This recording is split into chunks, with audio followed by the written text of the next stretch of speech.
Hi, I am reading through Knitting Cult Ladies, The Culting of America, and while the entire book thus far is super relevant to what we are experiencing in the United States, the section on appearance control that I just read through feels especially appropriate in this moment. If you've been on TikTok for even 2 seconds and listening to the discourse around Wicked and the resurgence of pro-Anna content on social media and in the culture, if you are somebody like me who has been discussing the way that authoritarians are anxious to control your body, police your body, and encourage you to police other people's bodies, you will understand the overlap here between what we are experiencing in the culture and what Daniela has to say about the culting of America. Cults love using appearance control to break people down and strip away their sense of self. It's one of the first things you notice, whether through literal uniforms like the black shirts and Nike sneakers of Heaven's Gate, or more subtle group-wide aesthetics, such as the hippie garb of the 12 Tribes cult of Yellow Deli fame, or the homogenized Mormon face. Ooh, that's real. Cults are obsessed with how they appear to the outside world, often putting on an image that seems warm, loving, or united. But the control over how members look and act goes way deeper. As Margaret Singer explains, if you really want to change people, change their appearance. Daniela goes on to talk about how the imposition of dress codes and appearance control can be about promoting modesty. It can be about symbolizing devotion to the leader or to the group and its extreme beliefs. It can be about conformity, but also, while it could be a symbol of obedience or righteousness, it is about tying members' visual identity to the group's ideology. She also talks about how in other high control groups, be it gangs or the military, the institution of uniforms is about erasing individual identity. This is something I think about when I see that Republican makeup where they all have the same very dark, thick, excessive eyeliner and black eyeshadow. They all do their hair and makeup very similarly. They dress very similarly so that you can't tell one woman from another. They don't have individual identity.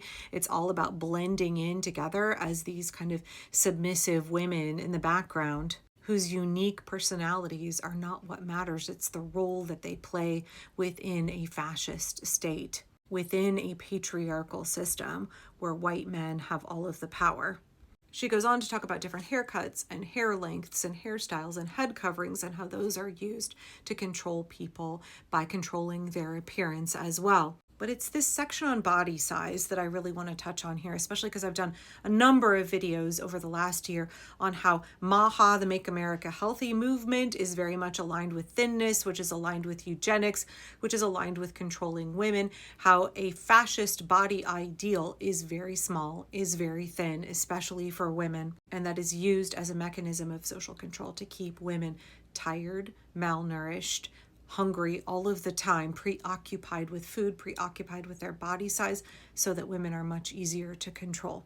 This MAGA desire for extreme thinness under the guise of health is really about policing women's bodies. It's really about social control. It's about making women take up less space in the world, be afraid to use their bodies and their voice, to constantly be obsessed with shrinking themselves, and perceiving that as a moral good, perceiving that as something that is healthy, rather than understanding it has nothing to do with health and everything to do with stripping power away from women. So having covered the connections between the patriarchy and controlling women's body size and also fascism and thinness, I could not help but be drawn to this passage on cults and body size. Cults place intense emphasis on physical appearance. Members often must maintain specific body types, usually thin, but sometimes muscular or even larger bodies. The cult may impose exercise routines and dieting to further control members' lives. Eating low-calorie diets or fasting will weaken people physically and increase their dependence on the group, leaving individuals too exhausted to rebel or leave and much easier to manipulate. Maintaining a specific body type is a public symbol of obedience and loyalty to the cause. Yeah, that is exactly what we are experiencing in the US today. If you think that Make America Healthy Again is not a eugenicist movement, is not an arm of fascism trying to control and police your body size, trying to get you to shape your body into a much smaller, more frail form so that that is a physical symbol of your obedience and loyalty to the regime, think again. If you think that MAHA is not a cult, if you think that MAGA is not a cult, think again.